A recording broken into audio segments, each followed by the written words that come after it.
Hello, lovelies. This means that it's time for another installment of Wreck This Journal. I hope you are enjoying this video series so far. If not, too bad, so sad. I mean, this is my channel. It's my little corner of the internet. I can do whatever I want. And I'm going to.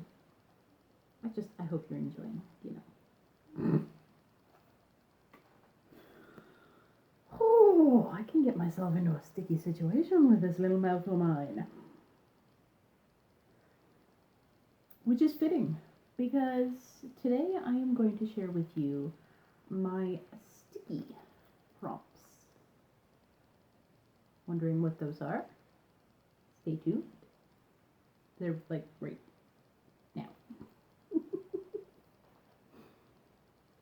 Cover this page in tape, create some kind of pattern. I started actually on the opposite page over here with the striping, and then went a little bit more abstract and random over here.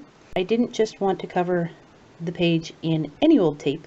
I wanted to use tapes from things, projects, memories that I wanted to hold on to. So like I said, starting over here, the biggest piece of tape was the White Rabbit Express packing tape. This was used to package up my very first candy kit order, so I had to keep that. I have a selection of duct tapes throughout both pages, and that's from when I was doing all my duct tape crafting.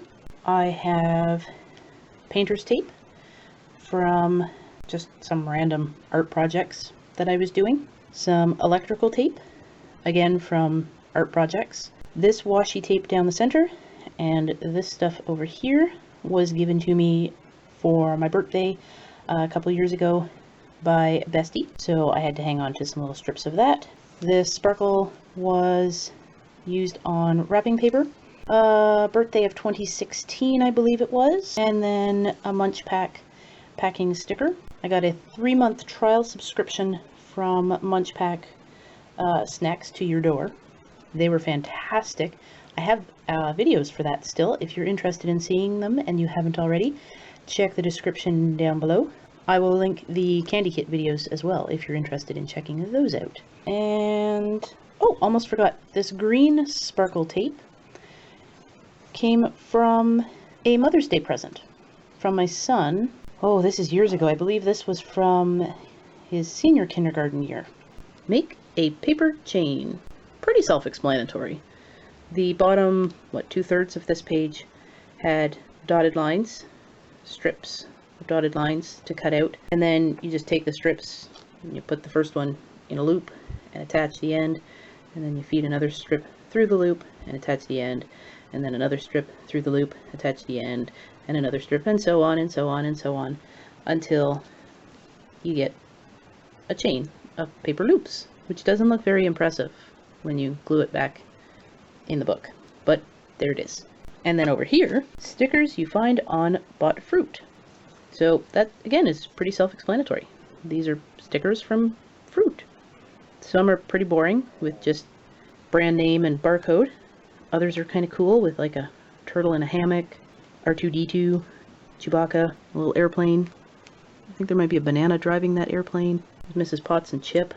But yeah, otherwise it's just fruit stickers. And I just stuck them in sporadically. Just tried to make it so that you could see the cool ones. Draw with glue. I did just that. You might not be able to see this very well though, because sweet mother of pearl, is that glittery. That is kind of assaulting my eyeballs. So on this side, yes, if you see a handprint, you're not seeing things. That wasn't part of the design though. That bled through from the previous page. This design was meant to be 2 trees. There's a leafless tree and then a pine tree in like a snowy field, and the sky was supposed to be all purple and like sunsetish. I don't know what happened to those sparkles and that glue. It just kind of, it did what it wanted. This was yet another lesson in just letting art do whatever it wants to do, because sometimes there's no controlling it. It is pretty though. It doesn't look like what I was aiming for, but it is pretty. And then on this side, this is one of my favorite techniques, where you just draw swirls and from one corner to the other, and then the opposite corner to corner, and wherever they sort of cross over, you get interesting shapes. And after drawing all the squiggly lines, I started to color in the shapes that were formed with the glue. There are a couple spots where the glue kind of, I don't know what happened, sort of disappeared. But for the most part, that one turned out really well. And then I went over the prompt with glue as well, just to sort of finish the whole page. Really zhuzh it, because, you know, when you've already gone this far with glitter, why not throw some more on? These pages prompted the placement of sticky things here. And underneath, there were some suggestions like honey, gum, things that would rot and mold and generally destroy this book, which I do not want to do. So instead, stickers. They're sticky. It counts. And I have everything from packing stickers from different companies like Frostbeard Studio. Love their candles. They're the bomb. White Rabbit Express, where I got my DIY candy kits. Curiosity Box.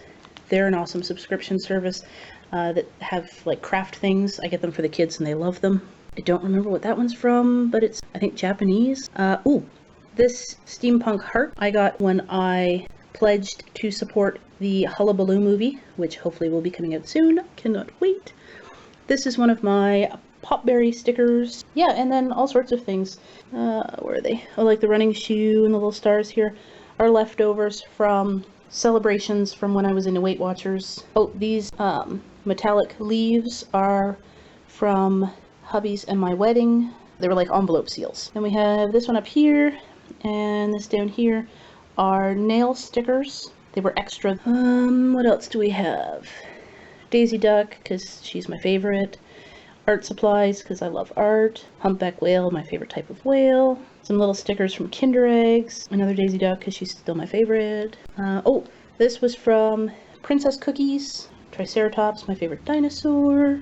Tacos, because you can't not have tacos. My daughter gave me Elsa and Anna, so I put them in here. Oh, and I don't know if you can see the shine. There's a shine to it, because I have covered this in packing tape. So just strips of packing tape stuck over top, and that way everything will stay put. Cover this page using only office supplies. I don't know why, but I took this to mean like a business office, which I've never really worked in or been around, so I wasn't 100% sure what those items would be.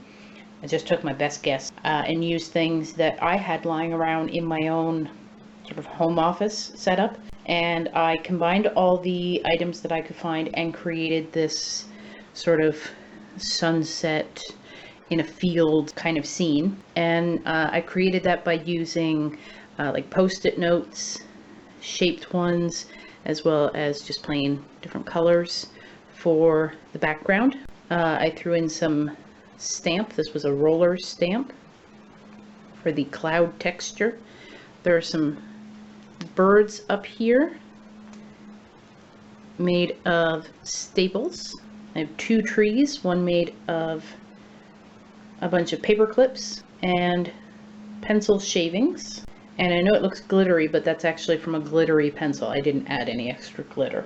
I did a grass texture on this green post-it field. That was with a Sharpie. And then down here, these little stems are replaceable pencil leads for those like clicky replaceable pencil.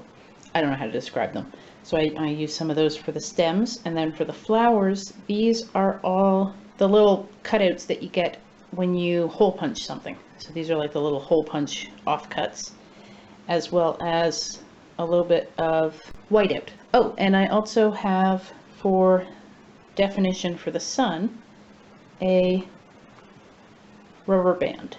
Collect the stamps of all your mail. I didn't bother with any kind of pattern or image. I just, as the stamps came in and I liked them, I took them off the mail and threw them in the book. Everything in there is, well, most of what's in there, I specifically collected because I found them particularly beautiful or interesting, or they came from some weird and wonderful place. Most of them are from either the US or Canada. Being in Canada, that's where most of my mail comes from. But I do have a few really interesting ones. This one here is from Japan. That one's from China. These are from the Ukraine. That one there is from France. I've collected a few circular stamps. I've never seen that before until those showed up. I'm used to the traditional, like, rectangular, square. A few of the stamps are sort of your basic standard ones, but some are also like collector's editions, or whatever they're called in the stamp collecting world. Like I saved the Monarch because that's my favorite butterfly, and the Anne of Green Gables stamps because, well, Anne was my literary best friend growing up and still one of my favorite books. I have some hockey stamps because, well, Canadian, I love hockey. And this one in particular because Pittsburgh Penguins are my family and my favorite team. Well, there you have it. That's it for this installment, episode, whatever I'm calling these. I hope you enjoyed them, and I hope you found this particular video possibly inspirational, and entertaining at least. And yeah, until the next video, I hope you stay fabulous, and